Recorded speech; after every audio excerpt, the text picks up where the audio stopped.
Hi all, brainy bright അക്കാദമിയുടെ പുതിയൊരു ക്ലാസ്സിലേക്ക് ഏവർക്കും സ്വാഗതം. ഇന്ന് നമ്മളിവിടെ ഡിസ്കസ് ചെയ്യാൻ പോകുന്നത് PSC ജീവശാസ്ത്രത്തിൽ നേരത്തെ ചോദിച്ചിട്ടുള്ള ചോദ്യങ്ങളും അവയുമായിട്ട് ബന്ധപ്പെട്ട കാര്യങ്ങളുമാണ്.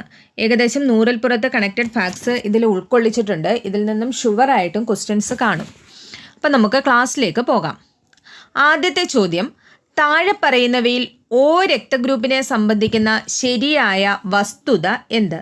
താഴെ പറയുന്നവയിൽ O രക്തഗ്രൂപ്പിനെ സംബന്ധിക്കുന്ന ശരിയായ വസ്തുത എന്ത്? എന്താണ് ശരിയായ വസ്തുത? ആൻറ്റിബോഡികളായ A, B എന്നിവ കാണപ്പെടുന്നു. എന്താണ്? ആൻറ്റിബോഡികളായ A, B എന്നിവ കാണപ്പെടുന്നു എന്നുള്ളതാണ് ശരിയായ വസ്തുത. അപ്പോൾ അതുമായിട്ട് ബന്ധപ്പെട്ടിട്ടുള്ള കുറച്ച് കാര്യങ്ങൾ കൂടി നമുക്ക് നോക്കാം. ശരീരത്തിൽ പ്രവേശിച്ച് പ്രതിരോധ വ്യവസ്ഥയെ ഉത്തേജിപ്പിക്കുന്ന രോഗാണുക്കളെയും അന്യവസ്തുക്കളെയും ആൻറ്റിജനുകൾ എന്ന് പറയുന്നു. അപ്പോൾ എന്താണ് ആൻറ്റിജൻ? ശരീരത്തിൽ പ്രവേശിച്ച് പ്രതിരോധ വ്യവസ്ഥയെ ഉത്തേജിപ്പിക്കുന്ന രോഗാണുക്കളെയും അന്യവസ്തുക്കളെയും ആൻറ്റിജനുകൾ എന്ന് പറയുന്നു. ഓരോ ആൻറ്റിജൻ്റെയും ഘടന തിരിച്ചറിഞ്ഞ് അവയെ പ്രത്യേകം നശിപ്പിക്കുന്ന പ്രതിരോധ സംവിധാനമാണ് പ്രത്യേക പ്രതിരോധം. ഇനി എന്താണ് പറയുന്നത്? ഓരോ ആൻറ്റിജൻ്റെയും ഘടന തിരിച്ചറിഞ്ഞ് അവയെ നശിപ്പിക്കുന്ന പ്രത്യേക പ്രതിരോധ സംവിധാനത്തെയാണ് നമ്മൾ പ്രത്യേക പ്രതിരോധം എന്ന് പറയുന്നത്. ശരീരത്തിലെത്തുന്ന ആൻറ്റിജനെതിരെ ഉൽപ്പാദിപ്പിക്കുന്ന പ്രോട്ടീനുകളെയാണ് നമ്മൾ ആൻറ്റിബോഡികൾ എന്ന് പറയുന്നത്. അപ്പോൾ ശരീരത്തിലെത്തുന്ന ആൻറ്റിജനുകൾക്കെതിരെ ഉൽപ്പാദിപ്പിക്കുന്ന പ്രോട്ടീനുകളെ വിളിക്കുന്ന പേരെന്താണ്? ആൻറ്റിബോഡികൾ. ആൻറ്റിബോഡികൾ ഒരു ഡാഷ് ആണെന്ന് ചോദിച്ചാൽ എന്താണ്? ഒരു പ്രോട്ടീനാണ്.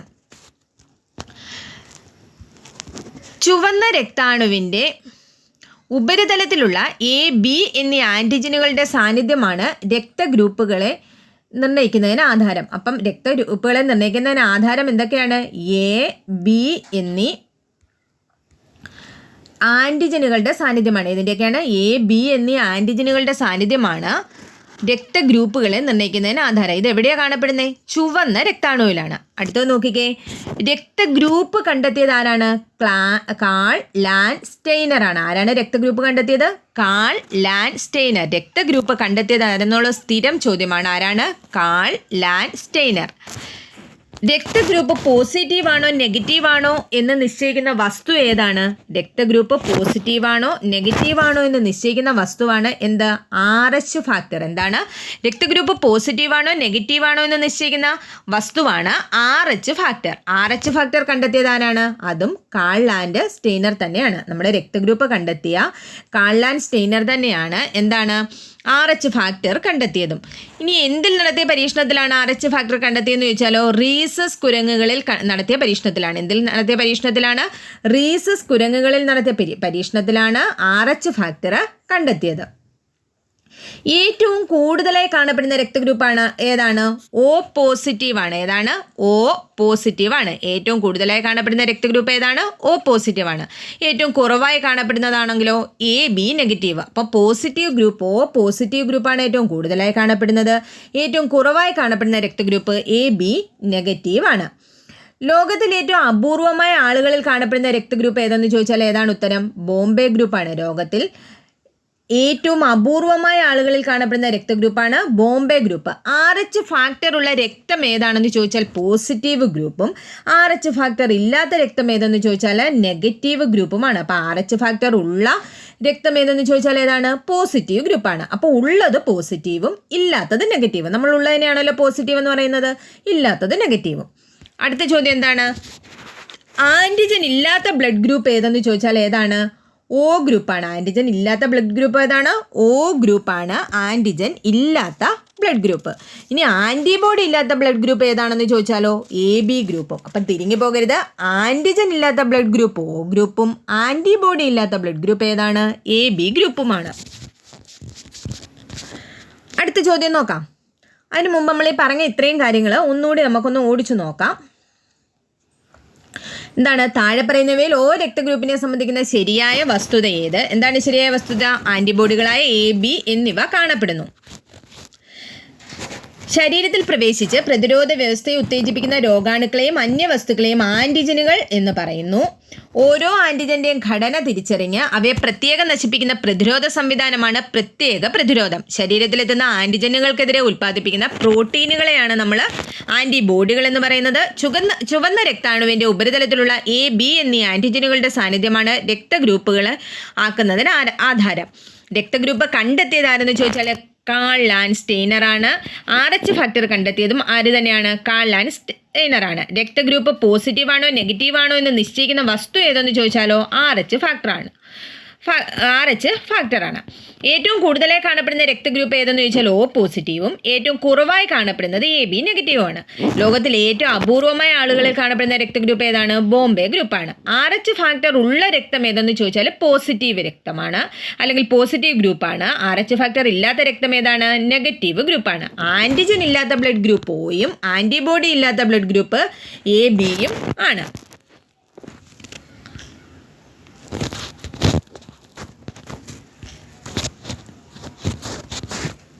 അടുത്ത ചോദ്യം നോക്കാം. ജീവമണ്ഡലത്തിലെ സംരക്ഷകർ എന്നറിയപ്പെടുന്നത് ആര്? എന്താണ് ജീവമണ്ഡലത്തിലെ സംരക്ഷകർ എന്നറിയപ്പെടുന്നത് ആര്? സസ്യങ്ങളാണ് ജീവമണ്ഡലത്തിലെ സംരക്ഷകർ എന്നറിയപ്പെടുന്നത്. ആരാണ് ജീവമണ്ഡലത്തിലെ സംരക്ഷകർ എന്നറിയപ്പെടുന്നത്? സസ്യങ്ങൾ. ഭൂമിയിൽ ജീവൻ കാണപ്പെടുന്ന ഭാഗത്തെ നമ്മൾ എന്തെന്നാണ് വിളിക്കുന്നത്? ജീവമണ്ഡലം എന്നാണ് വിളിക്കുന്നത്. ഭൂമിയിൽ ജീവൻ കാണപ്പെടുന്ന ഭാഗത്തെ നമ്മൾ എന്തെന്നാണ് വിളിക്കുന്നത്? ജീവമണ്ഡലം അല്ലെങ്കിൽ ബയോസ്ഫിയർ എന്ന് വിളിക്കുന്നു. ഭൂമിയിൽ ജീവൻ കാണപ്പെടുന്ന ഭാഗത്തെയാണ് നമ്മൾ ജീവമണ്ഡലം അല്ലെങ്കിൽ ബയോസ്ഫിയർ എന്ന് വിളിക്കുന്നത്. ജീവമണ്ഡലം ഭൗമോപരിതലത്തിലും അന്തരീക്ഷത്തിലും സമുദ്രത്തിനടിയിലുമായി വ്യാപിച്ചു കിടക്കുന്നു. അപ്പം നമുക്ക് സ്റ്റേറ്റ്മെന്റ് ആയിട്ട് ചോദിക്കാം, ജീവമണ്ഡലം ഭൗമോപരിതലത്തിലും അന്തരീക്ഷത്തിലും സമുദ്രത്തിനടിയിലുമായി വ്യാപിച്ചു കിടക്കുന്നു, ശരിയോ തെറ്റോ എന്ന്. അപ്പം എന്താണ്? ജീവമണ്ഡലം ഭൗമോപരിതലത്തിലും അന്തരീക്ഷത്തിലും സമുദ്രത്തിനടിയിലുമായി വ്യാപിച്ചു കിടക്കുന്നു. ജീവലോകത്തിലെ പ്രാഥമിക ഊർജ്ജ സ്രോതസ് ഏതെന്ന് ചോദിച്ചാൽ ഏതാണ്? സൂര്യനാണ്. ജീവമണ്ഡലത്തിലെ പ്രാഥമിക ഊർജ്ജ സ്രോതസ്സാണ് എന്ത്? സൂര്യൻ. ജീവമണ്ഡലത്തിന്റെ അടിസ്ഥാന ഘടകം എന്തെന്ന് ചോദിച്ചാലോ ആവാസ വ്യവസ്ഥയാണ്. ജീവമണ്ഡലത്തിന്റെ അടിസ്ഥാന ഘടകം എന്താണ്? ആവാസ വ്യവസ്ഥയാണ്, അല്ലെങ്കിൽ ഇക്കോസിസ്റ്റം എന്നും പറയുന്നു. ഇക്കോസിസ്റ്റം എന്ന പദം നിർദ്ദേശിച്ചത് ആരാണ്? ആർതർ ടാൻസ്ലി ആണ്. ഇക്കോസിസ്റ്റം എന്ന പദം നിർദ്ദേശിച്ചത് ആരാണ്? ആർതർ ടാൻസ്ലി ആണ്. ആവാസ വ്യവസ്ഥകളിൽ ഉൾപ്പെടുന്നത് ഏതൊക്കെ ഭാഗങ്ങളാണ്? ജീവിയ ഘടകങ്ങളും അജീവീയ ഘടകങ്ങളും. ആവാസ വ്യവസ്ഥയിൽ ഉൾപ്പെടുന്ന എന്തൊക്കെയാണ്? ജീവിയ ഘടകങ്ങൾ അല്ലെങ്കിൽ ബയോട്ടിക് ഫാക്ടർ, അജീവീയ ഘടകങ്ങൾ അല്ലെങ്കിൽ അബയോട്ടിക് ഫാക്ടർ. ആവാസ വ്യവസ്ഥയിൽ ഉൾപ്പെടുന്നവയാണ് ഇത് രണ്ടും. ആവാസ വ്യവസ്ഥയിലെ ഉൽപ്പാദകർ എന്നറിയപ്പെടുന്നത് ഏതിനെയാണെന്നാണ് അടുത്ത ചോദ്യം. സ്ഥിരമായിട്ട് ചോദിക്കുന്ന ഒരു ചോദ്യമാണ്. എന്താണ് ആവാസ വ്യവസ്ഥയിലെ ഉൽപ്പാദകർ എന്നറിയപ്പെടുന്നത്? സ്വപോഷികൾ. ആവാസ വ്യവസ്ഥകളിലെ സ്വപോഷികൾ എന്നറിയപ്പെടുന്നത് ഹരിത സസ്യങ്ങൾ.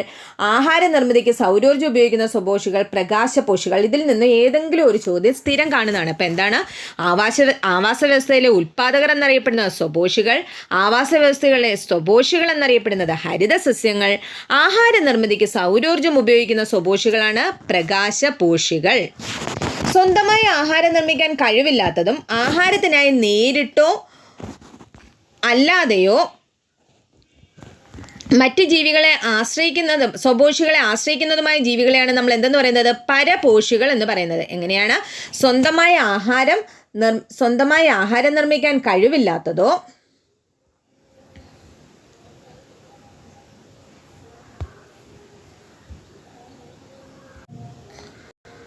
സ്വന്തമായി ആഹാരം നിർമ്മിക്കാൻ കഴിവില്ലാത്തതും ആഹാരത്തിനായി നേരിട്ടോ അല്ലാതെയോ സ്വപോഷികളെ ആശ്രയിക്കുന്നതുമായ ജീവികളെയാണ് നമ്മൾ പരപോഷികൾ അല്ലെങ്കിൽ ഹെട്രോട്രോപ്സ് എന്ന് പറയുന്നത്. ആഹാരത്തിനായി സ്വപോഷികൾ ഉൽപ്പാദിപ്പിക്കുന്ന ആഹാരത്തെ ആശ്രയിച്ച് ജീവിക്കുന്ന ജീവികളാണ് ഉപഭോക്താക്കൾ എന്ന് പറയുന്നത്. നമ്മളൊക്കെ ഉപഭോക്താക്കളാണ്. ആഹാരത്തിനായി സ്വപോഷികൾ ഉൽപ്പാദിപ്പിക്കുന്ന ആഹാരത്തെ ആശ്രയിച്ച് ജീവിക്കുന്ന ജീവികളെയാണ് ഉപഭോക്താക്കൾ അല്ലെങ്കിൽ കൺസ്യൂമേഴ്സ് എന്ന് പറയുന്നത്.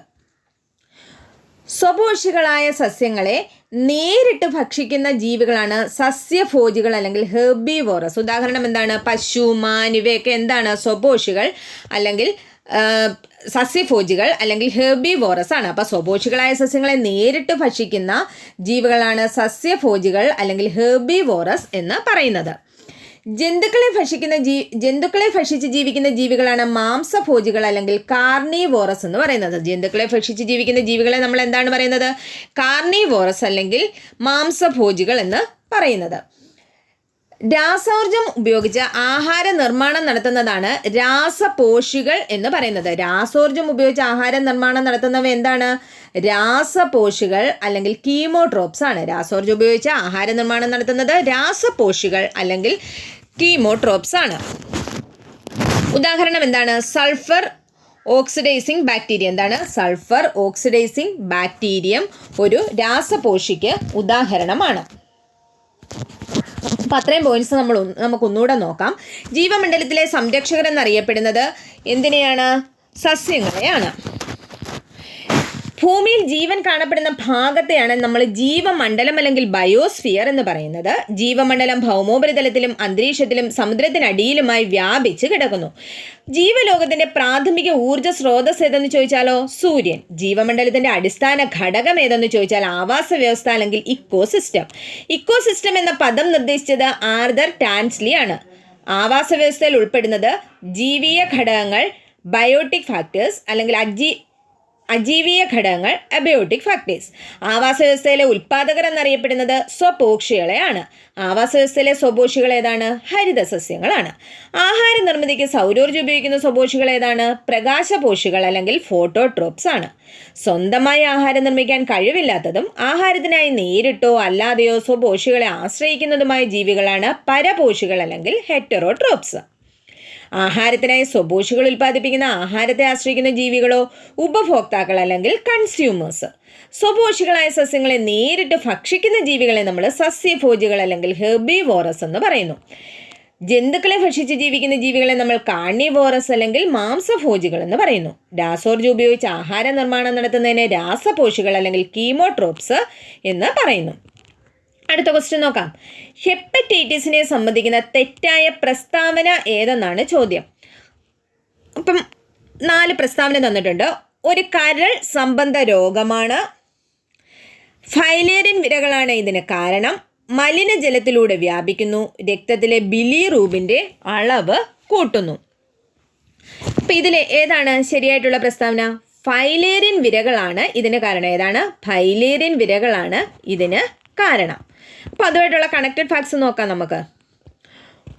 കരൾ രോഗം, ഹെപ്പറ്റൈറ്റിസ് എന്ന് പറഞ്ഞാൽ ഏത് തരത്തിൽപ്പെടുന്ന രോഗമാണ്? ഹെപ്പറ്റൈറ്റിസ് എന്ന് പറഞ്ഞാൽ ഒരു കരൾ രോഗമാണ്. ഹെപ്പറ്റൈറ്റിസ് എന്താണ്? ഒരു കരൾ രോഗമാണ്. കരളിനുണ്ടാകുന്ന വീക്കമാണ് ഇതിൻ്റെ പ്രധാന ലക്ഷണം. അപ്പം കരളിനുണ്ടാകുന്ന വീക്കം എന്തിൻ്റെ ലക്ഷണമാണെന്ന് ചോദിച്ചാൽ ഹെപ്പറ്റൈറ്റിസിൻ്റെ വീക്കം എന്താണ്? ഹെപ്പറ്റൈറ്റിസിൻ്റെ ലക്ഷണമാണ്. കരൾ ഉൽപ്പാദിപ്പിക്കുന്ന പിത്തരസത്തിൻ്റെ പ്രവാഹം തടയപ്പെടുന്നത് വഴി പിത്തരസത്തിലെ ബിലിറൂബിൻ എന്ന വർണ്ണവസ്തുവിൻ്റെ അളവ് രക്തത്തിൽ കൂടും. എന്താണ്? കരൾ ഉൽപ്പാദിപ്പിക്കുന്ന പിത്തരസത്തിൻ്റെ പ്രവാഹം തടയപ്പെടുന്നത് വഴി പിത്തരസത്തിലെ ബിലിറൂബിൻ എന്ന വർണ്ണവസ്തുവിൻ്റെ അളവ് രക്തത്തിൽ കൂടും. ഇത് ശ്ലേഷ്മസ്തരത്തിലും കണ്ണിൻ്റെ വെള്ളയിലും നഖത്തിലും നൽകുന്ന കടും മഞ്ഞ നിറമാണ് രോഗത്തിൻ്റെ ബാഹ്യലക്ഷണം. ഇപ്പോൾ രോഗത്തിൻ്റെ ബാഹ്യലക്ഷണം എന്തൊക്കെയാണ്? നമ്മുടെ പിത്തരസത്തിലെ ബിലിറൂബിൻ എന്ന വർണ്ണവസ്തുവിൻ്റെ അളവ് രക്തത്തിൽ കൂടുമ്പോൾ നമ്മുടെ കണ്ണിൻ്റെ വെള്ളയിലും നഖത്തിലും ഒക്കെ കടും മഞ്ഞ നിറം ഉണ്ടാകുന്നുണ്ട്. അതേപോലെ യൂറിനിലുമൊക്കെ കടും മഞ്ഞ നിറം ഉണ്ടാകും. ഇതാണ് എന്താണ്? ഹെപ്പറ്റൈറ്റിസ് ബാധിച്ചു എന്നുള്ളതിൻ്റെ ബാഹ്യലക്ഷണം എന്നാണ് പറയുന്നത്. മലിനമായ ആഹാരം, ജലം, രോഗിയുടെ രാസഘടകങ്ങൾ, വിസർജ്യ വസ്തുക്കൾ എന്നിവയിലൂടെ രോഗം വ്യാപിക്കുന്നു. അപ്പോൾ ഏതൊക്കെ രീതിയിലാണ്?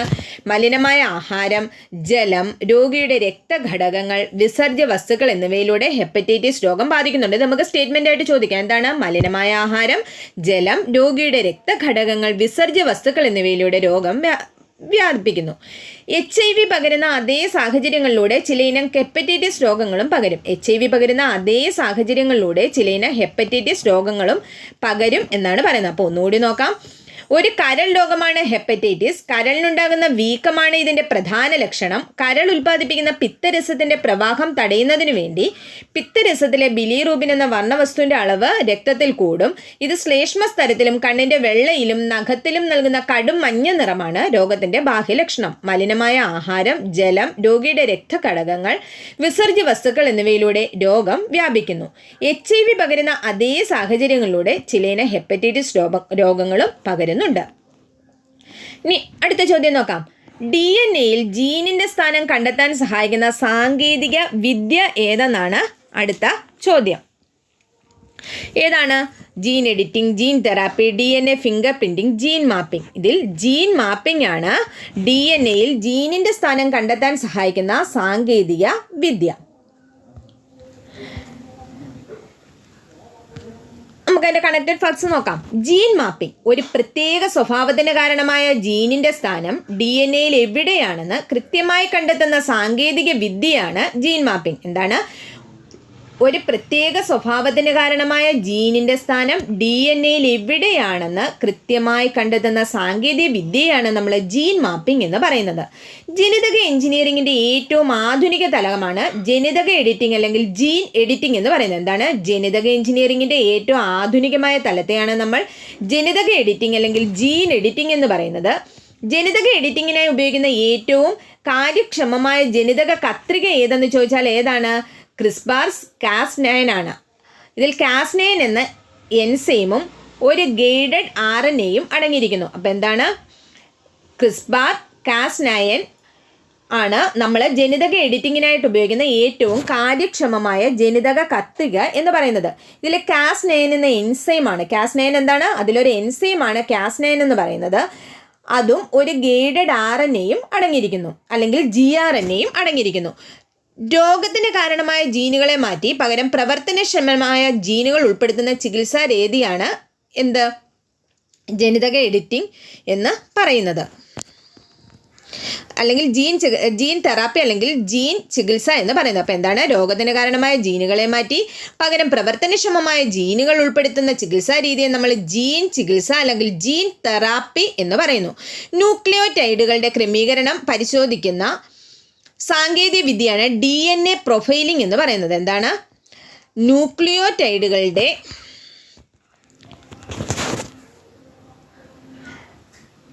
ക്രമീകരണവും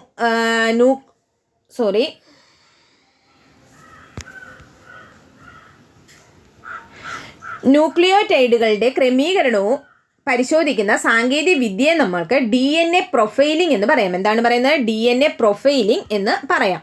ഓരോ വ്യക്തിയിലും വിരലടയാളം വ്യത്യസ്തമായിരിക്കുന്നത് പോലെ DNA-യിലെ ന്യൂക്ലിയോടൈഡുകളുടെ ക്രമീകരണവും വ്യത്യസ്തമായിരിക്കും. DNA-യിലാണ് ന്യൂക്ലിയോടൈഡുകൾ കാണപ്പെടുന്നത്. അപ്പോൾ ഓരോ വ്യക്തിയിലെയും വിരലടയാളം വ്യത്യസ്തമായിരിക്കുന്നത് പോലെ DNA-യിലെ ന്യൂക്ലിയോടൈഡുകളുടെ ക്രമീകരണവും എന്തായിരിക്കും? വ്യത്യസ്തമായിരിക്കും. ഈ സാങ്കേതിക വിദ്യയിലെ DNA ഫിംഗർ പ്രിന്റിംഗ് എന്ന് പറയുന്നത്. എന്താണ് പറയുന്നത്? DNA ഫിംഗർ പ്രിന്റിംഗ് എന്ന് പറയുന്നു. ഇനി DNA ഫിംഗർ പ്രിന്റിംഗ് കണ്ടുപിടിച്ചത് ആരാണ്? അലക് ജെഫ്രിയാണ്. 1984 അലക് ജെഫ്രിയാണ് DNA ഫിംഗർ പ്രിന്റിംഗ് കണ്ടെത്തിയത്. ഒരു ജീവിയിൽ അടങ്ങിയിരിക്കുന്ന മൊത്തം ജനിതക വസ്തുവിനെ അതിൻ്റെ ജീനോം എന്ന് വിളിക്കുന്നു. അപ്പോൾ ഒരു ജീവിയിൽ അടങ്ങിയിരിക്കുന്ന മൊത്തം ജനിതക വസ്തുവിനെ അതിൻ്റെ എന്തെന്നാണ് വിളിക്കുന്നത്? ജീനോം എന്ന് വിളിക്കുന്നു. മനുഷ്യൻ ജീനോം പദ്ധതി അല്ലെങ്കിൽ ഹ്യൂമൻ ജീനോം പ്രോജക്റ്റ് എന്ന സംരംഭത്തിന് തുടക്കം കുറിച്ചത് എന്നാണ്? 1990 മനുഷ്യ ജീനോം പദ്ധതി അല്ലെങ്കിൽ ഹ്യൂമൻ ജീനോം പ്രോജക്റ്റ് എന്ന സംരംഭത്തിന് തുടക്കം കുറിച്ചത് എന്നാണ്? 1990 ലോകത്തിൻ്റെ പല ഭാഗങ്ങളിലായി വിവിധ ലാബുകളിൽ 2003 വരെ നീണ്ടുനിന്ന ഗവേഷണങ്ങളുടെ ഫലമായി മനുഷ്യനിലെ ജനിതക രഹസ്യങ്ങൾ കണ്ടെത്താൻ കഴിഞ്ഞു. അപ്പം എന്താണ്? ലോകത്തിൻ്റെ പല ഭാഗങ്ങളിലായി വിവിധ ലാബുകളിൽ 2003 വരെ നീണ്ടുനിന്ന ഗവേഷണങ്ങളുടെ ഫലമായിട്ട് നമുക്ക് എന്തിനു സാധിച്ചു? മനുഷ്യരിലെ ജനിതക രഹസ്യങ്ങൾ കണ്ടെത്താനായിട്ട് കഴിയും. ഒന്നുകൂടെ നോക്കാം.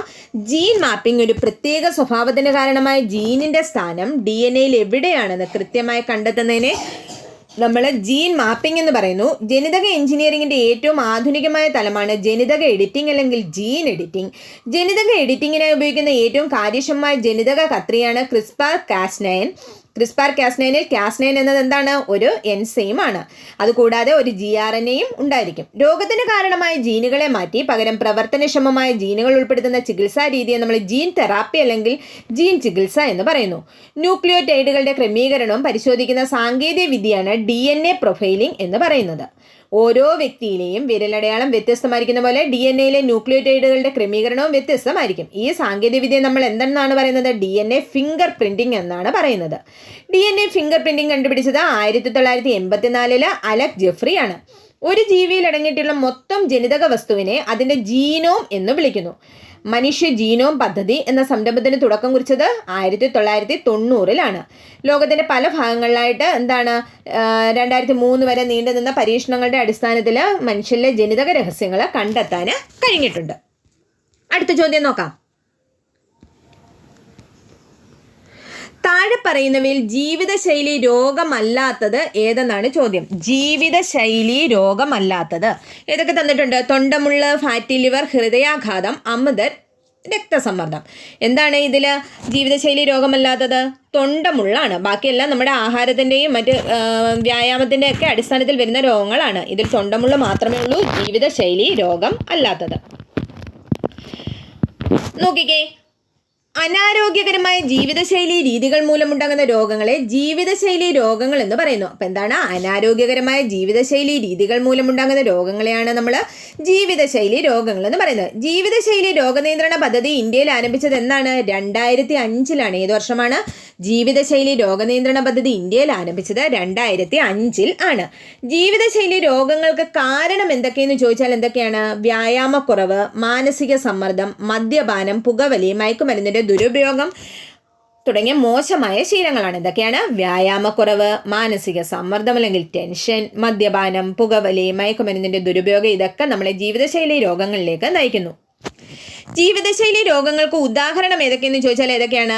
പ്രമേഹം, ഫാറ്റി ലിവർ, പക്ഷാഘാതം, അമിത രക്തസമ്മർദ്ദം, ഹൃദയാഘാതം, അതിരോസ്ക്ലീറോസിസ്, പൊണ്ണത്തടി, ക്യാൻസർ, ആർത്രൈറ്റിസ്. ഇതൊക്കെ എന്താണ്? ജീവിതശൈലി രോഗങ്ങൾക്ക് ഉദാഹരണമാണ്. ഏതൊക്കെയാണ്? പ്രമേഹം, ഫാറ്റി ലിവർ, പക്ഷാഘാതം, അമിത രക്തസമ്മർദ്ദം, ഹൃദയാഘാതം, അതിരോസ്ക്ലീറോസിസ്, പൊണ്ണത്തടി, ക്യാൻസർ, ആർത്രൈറ്റിസ്. ഇവയെല്ലാം എന്താണ്? ജീവിതശൈലി രോഗങ്ങൾക്ക് ഉദാഹരണമാണ്. ഇപ്പം നമ്മൾ മിക്ക ഹോസ്പിറ്റലിലും തന്നാൽ ജീവിതശൈലി രോഗവിഭാഗം എന്ന് പറഞ്ഞിട്ട് ഒരു പ്രത്യേക സെക്ഷൻ കാണും. കാരണം നമ്മുടെ ആഹാരമൊക്കെ എന്താണ്? കൂടുതലായിട്ട് നമ്മൾ ഇത്തരം രോഗങ്ങൾ ഉണ്ടാക്കുന്നുണ്ട്. അപ്പം എന്താണ് ചോദ്യം? ഒന്നുകൂടെ പറയാം. താഴെ പറയുന്നവയിൽ ജീവിതശൈലി രോഗമല്ലാത്തത് ഏതെന്നാണ് ചോദ്യം. ഇതിൽ തൊണ്ടമുള്ള ഒരു ജീവിതശൈലി രോഗമല്ല. അനാരോഗ്യകരമായ ജീവിതശൈലി രീതികൾ മൂലമുണ്ടാകുന്ന രോഗങ്ങളെയാണ് ജീവിതശൈലി രോഗങ്ങൾ എന്ന് പറയുന്നത്. ജീവിതശൈലി രോഗനിർണയ പദ്ധതി ഇന്ത്യയിൽ ആരംഭിച്ചത് ഏത് വർഷമാണ്? 2005-ലാണ്. ജീവിതശൈലി രോഗങ്ങൾക്ക് കാരണം വ്യായാമക്കുറവ്, മാനസിക സമ്മർദ്ദം, മദ്യപാനം, പുകവലി, മയക്കുമരുന്നിൻ്റെ ദുരുപയോഗം തുടങ്ങിയ ദുശീലങ്ങളൊക്കെയാണ്. ജീവിതശൈലി രോഗങ്ങളെയൊക്കെ ഉദാഹരണം ചോദിച്ചാലോ? പ്രമേഹം, ഫാറ്റി ലിവർ, പക്ഷാഘാതം, അമിത രക്തസമ്മർദ്ദം, ഹൃദയാഘാതം, അതിരോസ്ക്ലീറോസിസ്, പൊണ്ണത്തടി, ക്യാൻസർ, ആർത്രൈറ്റിസ്. ഇവയൊക്കെ ജീവിതശൈലി രോഗങ്ങളാണ്. ഇനി തൊണ്ടമുള്ളിൻ്റെ അപരനാമം എന്താണ്? ഡിഫ്തീരിയ അല്ലെങ്കിൽ ഡിഫ്തീരിയയുടെ അപരനാമമാണ് തൊണ്ടമുള്ള എന്ന് പറയുന്നത്. ഇത് ഏത് രോഗമാണ്? ബാക്ടീരിയ രോഗമാണ്. ഈ തൊണ്ടമുള്ള അല്ലെങ്കിൽ ഡിഫ്തീരിയ എന്ന് പറയുന്നത് എന്താണ്? ഒരു ബാക്ടീരിയൽ രോഗമാണ്. അടുത്ത ക്വസ്റ്റ്യൻ നോക്കാം. ജനിതക പശ എന്നറിയപ്പെടുന്ന എൻസൈം ഏതെന്നാണ് അടുത്ത ക്വസ്റ്റ്യൻ.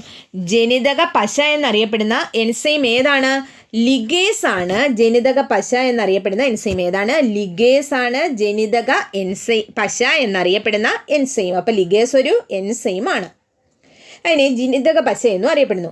ജനിതക വസ്തുക്കളുടെ ഘടനയിൽ മാറ്റം വരുത്തിയതിനു ശേഷം അവയെ ആതിഥേയ ജീവികളിൽ കടത്തിവിട്ട് അവയുടെ പ്രകട സ്വഭാവത്തിൽ മാറ്റം സൃഷ്ടിക്കുന്ന സങ്കേതമാണ് എന്തെന്ന് പറയുന്നത്? ജനിതക എഞ്ചിനീയറിംഗ് എന്ന് പറയുന്നത്, അല്ലെങ്കിൽ ജെനറ്റിക് എഞ്ചിനീയറിംഗ് എന്ന് പറയുന്നത്. എന്താണ്? ജനിതക വസ്തുക്കളുടെ രാസഘടനയിൽ മാറ്റം വരുത്തിയ ശേഷം അവയെ ആതിഥേയ ജീവികളിൽ കടത്തിവിട്ട് അവയുടെ പ്രകട സ്വഭാവത്തിൽ മാറ്റം സൃഷ്ടിക്കുന്ന സാങ്കേതിക വിദ്യയാണ് എന്തെന്ന് പറയുന്നത്? ജനിതക എഞ്ചിനീയറിംഗ് അല്ലെങ്കിൽ ജെനറ്റിക് എഞ്ചിനീയറിംഗ് എന്ന് പറയുന്നത്. അഭിലഷണീയമായ തരത്തിൽ ജനിതക ഘടനയിൽ മാറ്റം വരുത്തി ജീവികളുടെ സ്വഭാവത്തെ നിയന്ത്രിക്കുന്ന സാങ്കേതിക വിദ്യയെ നമ്മൾ ജനിതക എഞ്ചിനീയറിംഗ് എന്ന് പറയുന്നു. ജനിതക കത്രിക എന്നറിയപ്പെടുന്നത് എന്താണ്? ഒരു ഇമ്പോർട്ടൻ്റ് ക്വസ്റ്റ്യൻ ആണ്. എന്താണ്? റെസ്ട്രിക്ഷൻ എൻഡോ ന്യൂക്ലിയസ് ആണ് ജനിതക കത്രിക എന്നറിയപ്പെടുന്നത്. റെസ്ട്രിക്ഷൻ എൻഡോ ന്യൂക്ലിയസ് എന്നതാണ്. എന്താണ്? Restriction endo nucleus. ജനിതക എഞ്ചിനീയറിംഗ് ജീനുകളെ വിളക്കി ചേർക്കാൻ ഉപയോഗിക്കുന്ന എൻസൈമാണ് ലിഗേസ് എന്ന് പറയുന്നത്. ഇനി ലിഗേസ് എന്താണെന്നാണ് പറയുന്നത്. എന്താണ്? ജനിതക എഞ്ചിനീയറിംഗിൽ ജീനുകളെ വിളക്കി ചേർക്കാൻ ഉപയോഗിക്കുന്ന എൻസൈം. എന്താണ്? വിളക്കി ചേർക്കാൻ ഉപയോഗിക്കുന്ന എൻസൈം ഏതാണ്? ലിഗേസ് ആണ്. ഒരു പശയെന്നല്ലേ പറയുന്നത്, നമ്മൾ പശ ഉപയോഗിച്ചല്ലേ ഒട്ടിക്കുന്നത്. അപ്പം ജനിതക എഞ്ചിനീയറിംഗ് ജീനുകളെ വിളക്കി ചേർക്കാൻ ഉപയോഗിക്കുന്ന എൻസൈമാണ് ലിഗേസ്. ജനിതക പശ എന്നറിയപ്പെടുന്ന എൻസൈമാണ് ലിഗേസ്. ഇനി ജെനറ്റിക് എഞ്ചിനീയറിംഗിന്റെ പിതാവ് ആരാണ്? പോൾ ബെർഗ് ആണ്. ജെനറ്റിക് എഞ്ചിനീയറിംഗിന്റെ പിതാവ് ആരാണ്? പോൾ ബെർഗ് ആണ് ജെനറ്റിക് എഞ്ചിനീയറിംഗിന്റെ പിതാവ് എന്നറിയപ്പെടുന്നത്. ജനിതക എഞ്ചിനീയറിംഗിലെ പ്രധാന ഘടകങ്ങൾ പുനഃസംയോജക DNA-യുടെ നിർമ്മാണം, ജീൻ ക്ലോണിംഗ്, ജീൻ കൈമാറ്റം എന്നിവയാണ്. എന്തൊക്കെയാണ്? പുനഃസംയോജക DNA-യുടെ നിർമ്മാണം അല്ലെങ്കിൽ recombinant DNA, gene cloning, gene കൈമാറ്റം എന്നിവയാണ് ജനിതക എഞ്ചിനീയറിംഗിലെ പ്രധാന ഘടകങ്ങൾ എന്ന് പറയുന്നത്. നമുക്കൊന്നുകൂടി നോക്കാം. ജനിതക പശ എന്നറിയപ്പെടുന്ന എൻസൈം ഏത്? ലിഗേസ്. ജനിതക വസ്തുക്കളുടെ രാസഘടനയിൽ മാറ്റം വരുത്തിയതിനു ശേഷം അവയെ ആതിഥേയ ജീവികളിൽ കടത്തിവിട്ട് അവയുടെ പ്രകട സ്വഭാവത്തിൽ മാറ്റം സൃഷ്ടിക്കുന്ന പ്രവർത്തനത്തെയാണ് നമ്മൾ ജനിതക എഞ്ചിനീയറിംഗ് അല്ലെങ്കിൽ ജെനറ്റിക് എഞ്ചിനീയറിംഗ് എന്ന് പറയുന്നത്. അഭിലഷണീയമായ തരത്തിൽ ജനിതക ഘടനയിൽ മാറ്റം വരുത്തി ജീവികളുടെ സ്വഭാവത്തെ നിയന്ത്രിക്കുന്ന സാങ്കേതിക വിദ്യയാണ് ജെനറ്റിക് എഞ്ചിനീയറിംഗ് എന്ന് പറയുന്നത്. ജനിതക കത്രിക അറിയപ്പെടുന്നത് റെസ്ട്രിക്ഷൻ എൻഡോ ന്യൂക്ലിയസ് എന്നാണ്. ജനിതക എഞ്ചിനീയറിംഗിൽ ജീനുകളെ വിളക്കി ചേർക്കാൻ ഉപയോഗിക്കുന്ന എൻസൈമാണ് ലിഗേസ് എന്ന് പറയുന്നത്. ജനിതക പശ എന്നറിയപ്പെടുന്ന എൻസൈമാണ് ലിഗേസ്. ജെനറ്റിക് എഞ്ചിനീയറിംഗിന്റെ പിതാവ് എന്നറിയപ്പെടുന്ന ആരെയാണ്? പോൾ ബെർഗിനെയാണ് ജെനറ്റിക്സ് എഞ്ചിനീയറിംഗിന്റെ പിതാവ് എന്നറിയപ്പെടുന്നത്. ജനിതക എഞ്ചിനീയറിംഗിലെ പ്രധാന ഘടകങ്ങൾ എന്തൊക്കെയാണ്? പുനഃസംയോജക DNA-യുടെ നിർമ്മാണം അല്ലെങ്കിൽ റീകോംബിനന്റ് DNA. പുനഃസംയോജക DNA-യുടെ മറ്റൊരു പേരെന്താണ്? Recombinant DNA. Gene cloning, gene കൈമാറ്റം എന്നിവയാണ്. അടുത്ത ചോദ്യം നോക്കാം. അൾട്രാ വയലറ്റ് രശ്മികളുമായി ബന്ധപ്പെട്ട് ശരിയായ പ്രസ്താവനകൾ ഏതെന്നാണ് അടുത്ത ചോദ്യം. നമുക്ക് 4 ഓപ്ഷൻ തന്നിട്ടുണ്ട്. ഏതൊക്കെയാണ്? തരംഗ ദൈർഘ്യം 400 നാനോമീറ്റർ മുതൽ 700 നാനോമീറ്റർ വരെയാണ്. എന്തിനാണ്? അൾട്രാവയലറ്റ് രശ്മികളുമായി ബന്ധപ്പെട്ട ശരിയായ പ്രസ്താവനയാണ് ചോദിക്കുന്നത്. എന്താണ് ആദ്യത്തെ ഓപ്ഷൻ? തരംഗ ദൈർഘ്യം 400 നാനോമീറ്റർ മുതൽ 700 നാനോമീറ്റർ വരെ മനുഷ്യ ശരീരത്തിൽ മെലാനിൻ ഉൽപ്പാദിപ്പിക്കുവാൻ കാരണമാകുന്നു, ക്യാൻസർ സെല്ലുകളെ നശിപ്പിക്കുവാൻ ഉപയോഗിക്കുന്നു, ജലം ശുദ്ധീകരിക്കാൻ ഉപയോഗിക്കുന്നു. അപ്പം ഇത് ശരിയായ ഓപ്ഷൻ ഏതാണ്? ഓപ്ഷൻ 3ഉം 4ഉമാണ്. ഏതാണ്? ഓപ്ഷൻ 3ഉം 4ഉമാണ്. ക്യാൻസർ സെല്ലുകളെ നശിപ്പിക്കുവാൻ ഉപയോഗിക്കുന്നു എന്നതാണ് ഇതിൻ്റെ ഒരു ഓപ്ഷൻ. പിന്നൊന്നോ ജലം ശുദ്ധീകരിക്കാൻ ഉപയോഗിക്കുന്നു. ഏതൊക്കെയാണ്? ക്യാൻസർ സെല്ലുകളെ നശിപ്പിക്കുവാൻ ഉപയോഗിക്കുന്നു, ജലം ശുദ്ധീകരിക്കുവാൻ ഉപയോഗിക്കുന്നു. ദൃശ്യപ്രകാശത്തേക്കാൾ തരംഗ ദൈർഘ്യം കുറഞ്ഞ കിരണമാണ് അൾട്രാവയലറ്റ് കിരണം എന്ന് പറയുന്നത്. എന്താണ്? ദൃശ്യപ്രകാശത്തേക്കാൾ തരംഗ ദൈർഘ്യം കുറവാണ് അൾട്രാവയലറ്റ് കിരണത്തിന്. ദൃശ്യപ്രകാശത്തിന്റെ തരംഗ ദൈർഘ്യം എത്രയാണ്? 400 മുതൽ 700 നാനോമീറ്റർ വരെയാണ്. ദൃശ്യപ്രകാശത്തിന്റെ തരംഗ ദൈർഘ്യം എത്രയാണ്? 400 മുതൽ 700 നാനോമീറ്റർ വരെ ആണ്.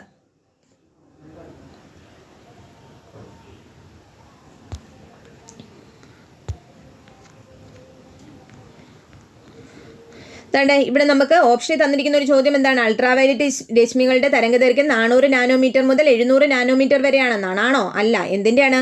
ദൃശ്യപ്രകാശത്തിന്റെ തരംഗദൈർഘ്യമാണ് 400 മുതൽ 700 നാനോമീറ്റർ വരെ. ദൃശ്യപ്രകാശത്തെക്കാൾ തരംഗദൈർഘ്യം കുറവാണ് അൾട്രാവയലറ്റ് കിരണങ്ങൾക്ക്. ഇനി അൾട്രാവയലറ്റ് കിരണങ്ങളെ പറ്റി പറയുകയാണെങ്കിലോ, സൂര്യാഘാതം അഥവാ സൺബേണിന് കാരണമാകുന്ന പ്രകാശകിരണമാണ് ഏതെന്ന് പറയുന്നത്?